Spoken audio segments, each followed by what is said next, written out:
Hello everybody, my name is Doomfish. In today's video, I'm going to be showing you how to make a very simple and easy to build and incredibly fast Guardian farm in Minecraft. So here it is behind me. All it is a little soul sand platform down there, pushing the Guardians that spawn underneath it up into these portals here. And we can see if we walk in, they go ahead and head into this little area where they get murdered or gently killed by these little soul sand campfires down here, or soul campfires I think they're called, which do double damage compared to the normal campfires. And so these are pretty effective, and go ahead and kill these guys. And you can see that we actually have another portal up here and our AFK spot up here, so we can get the best rates possible, and so we have easy access to the drops. And you can see if we enter this portal, we'll actually head on the other side, where we can sort of see the killing chamber here, and all the drops get funneled into these chests down here. So let's show you what you're going to need to make this farm. So you'll need around a stack and a half of obsidian, around 2 stacks of scaffolding, a flint and steel, around 3 stacks of glass, 6 stacks each of your building block, whatever that may be, 6 stacks temporary blocks, and 6 stacks of soul sand. You'll need around a half stack of torches, 8 soul campfires, 24 hoppers, 40 chests, and something that you don't really need but would help a lot is to have a conduit, so it's 42 prismarine blocks and a conduit. You'll need a pickaxe, preferably a pretty fast one, so I've got netherite, efficiency 5, unbreaking 3, which is pretty darn good. And you'll need around 3 dirt blocks, a block of redstone and TNT, and you'll need about 3 of these setups, so 9 dirt, 3 blocks of redstone, 3 TNT. And then you'll need a couple of invisibility potions, just to help with building the farm. So the first step is to actually find one of these ocean monuments, and they look something like this, they're quite large, and they have a pretty distinct shape, and you should see some guardians spawning around it. And now the first thing I would do is sort of head to the side a little bit, maybe towards the bottom area of the structure here, and go ahead and make a conduit. If you don't know how to do that, all it is taking some of your prismarine blocks right here, making a little plus shape, so a 5x5 little plus here, heading 4 up on the sides, so this is 4, 4, 4, and 4, all up here, and then on the top we're going to make another plus shape here, like so, if I can place the blocks correctly, and then we're also going to make another sort of ring around the sides in the middle here. So it should look something like this about when you're finished. And the last step is to go ahead and put your conduit right in the middle here. Just put it right there, in that middle spot right there. You should see that we get water breathing, and we also can see a lot better. Now I'd also try and drink your invisibility potion, because that will help a lot with staying hidden from the guardians. And the first step is to go ahead and kill the elder guardians in here. So to do that, the easiest way, there is 1 in the center room right here, and 1 to each of the sides over here. And so what I would do is go ahead and place down your TNT, place down 3 dirt blocks right here, and then place down a block of redstone right there. And what we should see is that even though normally in survival we'd have our minor fatigue effect, we can actually break in here and go ahead and kill whatever monster lies within. So we had 1 of the Elder Guardians in there, there's another one over on this side, and 1 on this side. So just go ahead and take those out, whatever way is easiest for you. I'd probably recommend a trident and just keeping your distance away from those Elder Guardians, because you will have the invisibility and the conduit effect, which will help you stay alive for a lot longer if you can just stay away from those creatures. So now you're going to have to mine out the top part of this pyramid here, so don't worry, you won't actually have to drain the monument at all. All you have to do is just dig out this top area. So what I would do is start here, leave the very top sort of ring of prismarine here on the structure, just like this, so we have this shape right here, and then break all of these blocks, and basically any block that's above this layer right here, so this sort of prismarine and polished prismarine layer right here, break all the blocks, kelp, seagrass, basically anything that's up here. When you're finished, it should look something like this, where we have this big sort of platform up here, and we can go ahead and fill in all the holes on the bottom right here. Now head to the top where we left this little ring up here, and what we're going to want to go ahead and do is place down some temporary blocks right about here, so we're level with the surface of the water, and we're going to place a temporary block square right where this sort of hollow square is right here.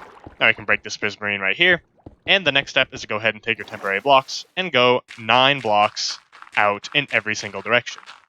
There's 9 in this direction, and then we're going to go back to our original square, I'm going to go 9 in this direction all the way around. Now go ahead and make this sort of plus sign into a square just by filling in the corners with your temporary blocks right here. Now that we've got our square made here, what you're going to want to go ahead and do is place down some glass right here, so like on the edge here, we're going to want to go 2 up and just sort of make a glass border all the way around this shape right here. Now go ahead and each of the corners of this little box we're making, go ahead and place down 7 dirt blocks along the side like so, and then 6 along this side, so we get a shape like this, and then go ahead and fill in this corner right here, so we get a little diagonal, almost like a triangle, right here. Now go ahead and do that on every single corner.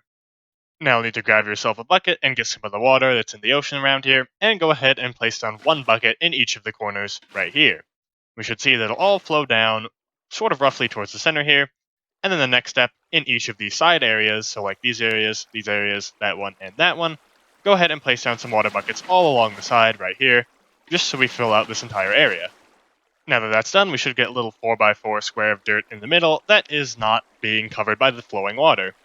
So now go ahead and you can destroy all the temporary blocks on this sort of section here, but leave those 4 blocks, or that 4x4 square, in the middle.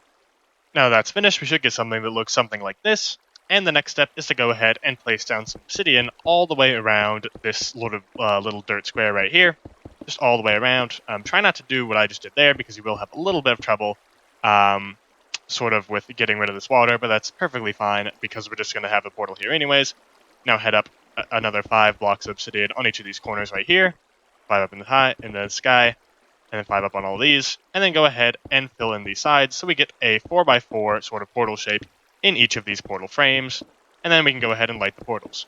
So for lighting the portals, what you can go ahead and do is sort of place some temporary blocks on all of these water sources inside of where the portal should go, and then go ahead and break those temporary blocks, and once you've broken all of those, all you have to do is use flint and steel to go ahead and light these up. Now go ahead and make a sort of ring shape in the middle here, so all the way with temporary blocks in the middle of these portals, and then go ahead and put down a sort of infinite water source here as well. Now go ahead and break the blocks underneath right here, break all of these dirt blocks on the bottom layer first, and then go ahead and break the dirt blocks right here. And then finally, place some water source blocks on each of these corners right here.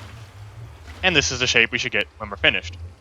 Now we'll need to head back underwater right here, and go ahead and place down a soul sand square right underneath where all our dirt was. So we can start here and say that we're going to place one corner of our soul sand here, and we can see that sort of makes a bubble elevator.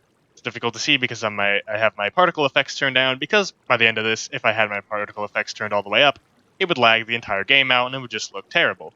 So we're going to place one here, we're going to go ahead to the other corner, like right about here, and place one. Just make sure that it's right below this little corner right here next to the glass. Place one here, and you're going to have to go to the edge a little bit, just make sure it's sort of level with the rest of our blocks. So one there, and then we're going to have to place another one right here, and then go ahead and fill in this entire square shape. Now that this is all finished, we should see that we have a very large square here of soul sand and a bunch of bubble streams up here. So if we enter them, we get sort of pushed up, and we'll eventually funnel into those nether portals in the center right there. So the next step is to go ahead and place some solid blocks all on top of this obsidian right here. And what we're going to want to go ahead and do is just make a solid block square, sort of covering up this area. We have to go all the way out to this area. You don't have to cover up spots on top of the glass there. We do have to cover up all the spots in the middle. So go ahead and we're going to make a square that's the same size as the soul sand square down there, but it's going to be in solid blocks, and it's going to be above the farm here. There we go. Now that our roof is in place, what we're going to want to go ahead and do is place down some torches all on this roof, just so it's completely lit up and nothing can spawn up here. Now that this platform is lit up, go ahead and find the middle 4 blocks of this platform, which I know they're right here. You can check by sort of breaking this block and looking for this shape right here that's directly in the middle with the flowing water in all 4 directions, and go ahead and just mark that out. So I've just gone ahead and put some extra blocks on top here, and go ahead to the side of this, doesn't really matter which side, and go ahead and place your scaffolding all the way up until you get to y equals 184, which I believe takes around 1 stack and 51 scaffolding from this point right here. So here we are at y equals 184, and now from here, basically just go ahead and look down and see where your initial, like the center of your platform is, and we're going to go ahead and build a 4-block little platform up here, right above the center, and this is going to be the AFK platform. Now the next step is to go ahead and basically do the same exact thing, but we're going to go and head down to about y equals 160. Maybe about 20-25 blocks down. It doesn't really have to be that precise, and we're going to make another little platform right here. Again, it can be a little difficult to place these blocks, so do be a little careful. And now on this side, we're going to go ahead and place down a nether portal right here. So there we go. We've got another portal right here, and what you're going to want to go ahead and do is hit F3 and look at the coordinates here. So if you look on the right, I've got the targeted block coordinates up, and look at the X and the Z values, so the first and the final value there, and go ahead and divide those numbers by 8. Now that's very important, and you might want to write that down somewhere either on your computer or on a piece of paper, and you'll want to have those calculations out, and those are going to be the coordinates we're going to build our portal in the nether. So for example, my coordinates are 368 in the X and 688 in the Z. So if I divide both those by 8, I get 46 for the x in the nether dimension, and I get 86 in the z. Now, if you get decimal values, that's perfectly fine. Just go ahead and build them build the portal in nether as close to that value as possible. So once you first enter the nether, you might see something like this, which is your portal, and it's not going to be exactly in the location that we determined, and that's okay. What we're going to want to go ahead and do is just break this portal right here, because we actually need to build our portal not only in the proper x and z direction, we need to actually build it way up as close to the roof as possible in the y direction. So here we are at the top of the nether, which I believe is around y equals 123 without breaking bedrock, which we won't have to do for this tutorial right here. And go ahead and we're going to build another nether portal in the coordinates that we found out earlier. So now what you're going to want to go ahead and do is leave a 4-block gap, so we're going to count 1, 2, 3, 4, and then one more. And we're going to place another portal in basically any direction, but we want it to be a 4-block gap and 1 block lower than our original portal. So we're going to build another portal, same size, just a small, standard nether portal right here, and go ahead and light it up. So now go ahead between these portals and dig out around 3 blocks beneath each of these blocks right here. Also, to the sides, in this direction, we're going to want to basically push these walls out by 1 block for all of these blocks right here. Now go ahead on these right 2 blocks, so closer to our first portal, we're going to want to place some double chests down right here. And then on the blocks behind it, we're going to want to basically place down some hoppers facing into those chests, like so. And then on the very top, we're going to want to grab our soul campfires and go ahead and place them right here. Now go ahead and basically place some glass blocks right here, so that we prevent the guardians from falling out. Now I've gone ahead and cleared out an area underneath our first portal here, and underneath these chests right here. Now what you want to go ahead and do is go ahead and place down some chests here, here, here, and here, and go ahead and make them double chests like so we get a little staircase of chests. We're going to want to then go ahead and place down some hoppers at the backs of these, like so, and go ahead and repeat this process for each of these chests right here. Now go ahead behind this first portal right here and go ahead and clear out a space back here so that we can go ahead and access those chests. Now you can go ahead and do this in a couple of different ways, but what I would do is place down some glass behind here, like so, and then go ahead and place down some scaffolding right here, all the way up to the top. And with that, our farm is basically complete now, and so I had the game rule for mob spawning off for a while there, just because it would be really hard to focus on the actual build. But now I'm actually going to turn that on, so just go ahead and take this and type true. And we can see is that if I just go ahead and step out of here, head up to the AFK platform, which is above our nether portal here, and stay there for maybe like a couple of seconds even. I'm just going to go ahead and use creative mode, fly up there, and we can see, you can sort of see the guardians spawning at the bottom there, but the majority of them are spawning actually underneath. And you can see just for these couple seconds that I've been up here, if we go ahead and head to the nether portal, that we can see there are just tons and tons of guardians here, just so many of them, and it's pretty ridiculous how much you get. This farm should produce over 35,000 drops per hour, so that's both raw cod, your prismarine shards, and your prismatic crystals, all go into these chests right here.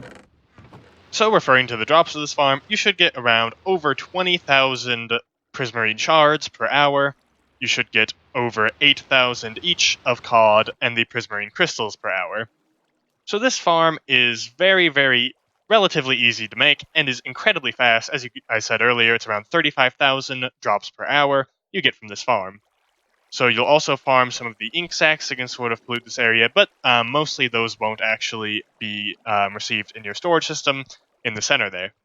So that's going to do it for today's video. I hope you enjoyed the video or found it informative, and if you did, don't be afraid to leave a like, and you can subscribe for more content just like this in the future, and I will see you in the next one. Peace!